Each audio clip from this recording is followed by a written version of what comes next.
บายดีทุกคน พวกเรามาจากสาขาการโรงแรมภาคเช้าปีหนึ่ง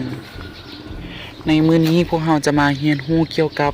เวียกพื้นฐานของปฐมพยาบาล ในหัวข้อหนึ่งการวัดแทกบาลอด การวัดแทกบาลอดแม่นคนเราสามารถ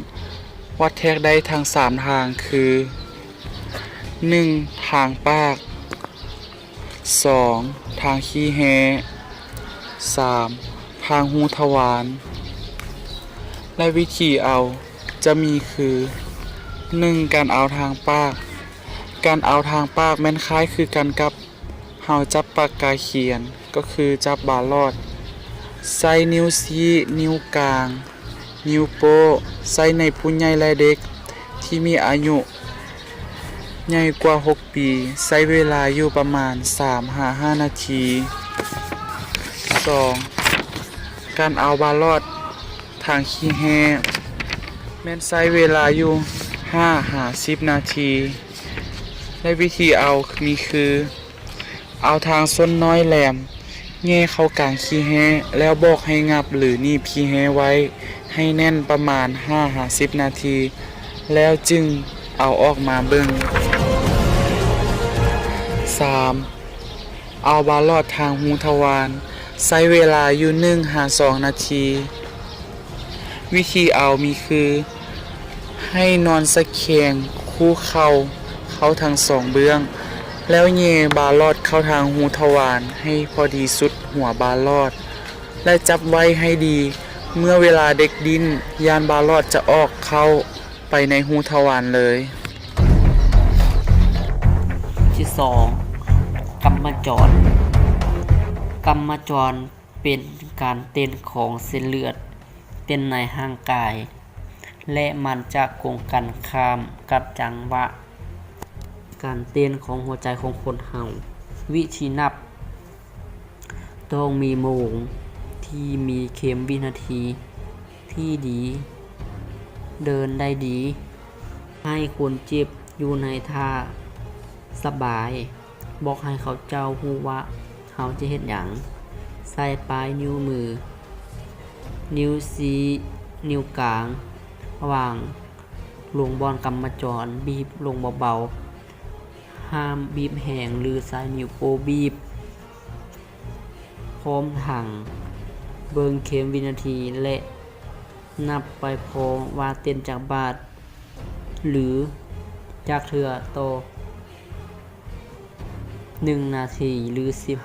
15 วินาทีหรือ30 วินาที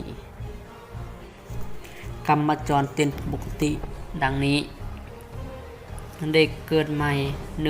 120หา140เทื่อต่อนาทีเด็กน้อย90หา120เทื่อต่อนาทีผู้ใหญ่70หา80เทื่อต่อนาทีผู้เฒ่า60หา90เทื่อต่อนาทีเด็กอยู่ในท้อง140หา160เทื่อต่อนาทีการนับการหายใจเพื่อกวดเบิ่งว่าการหันใจว่าปกติหรือบ่ไวหรือช้าก่อนจะนับการหันใจเฮาบ่ควรไปบ่ควรเจ็บว่าเฮาจะนับการหันใจของเขาเจ้าเพราะบางทีเขาอาจจะกั้นหายใจ